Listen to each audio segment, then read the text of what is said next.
సంతోషించు. దాహం వేస్తే మంచినీళ్లు లోపలికి వెళ్ళక మధ్యలో కన్నం పెట్టి గొట్టం పెడితే ముక్కులోంచి పోసుకుంటున్న వాళ్ళు ఉన్నారు. గుటుక్కు నీళ్లు తాగితే లోపలికి ఎడుతున్నాయి, సంతోషించు. రాత్రి తిని పడుకుంటే పొద్దుడికి కడుపులో పోట్లు వచ్చి జీర్ణం అవక ఏడుస్తున్న వాళ్ళు 1,00,000 మంది ఉన్నారు. తిన్నది గుండ్రాయి అయినా సరే తెల్లారేటప్పటికి జీర్ణం అయిపోతోంది, సంతోషించు.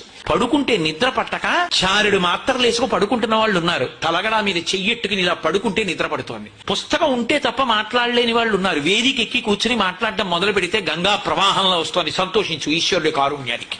కొంతమంది కూర్చోలేని వాళ్ళు ఉన్నారు, కూర్చుంటున్నావు. నడవలేని వాళ్ళు ఉన్నారు, నడుస్తున్నావు. చూడలేని వాళ్ళు ఉన్నారు, చూస్తున్నావు. వినలేని వాళ్ళు ఉన్నారు, వింటున్నావు. ఈశ్వరుడు నీకు ఇచ్చిన దానికి ప్రతి క్షణం తృప్తితో ఓలలాడిపోవాలి. ఎన్ని మాటలు కృతజ్ఞత చెప్తావు? అది మానేసి ఎప్పుడు ఏదో పోయిన దాన్ని తలుచుకుని ఏడవడం కాదు, వచ్చేదాన్ని ఊహించుకుని అలా జరిగితే బాగుండని కనుబొమలు ఎగరేయడం కాదు.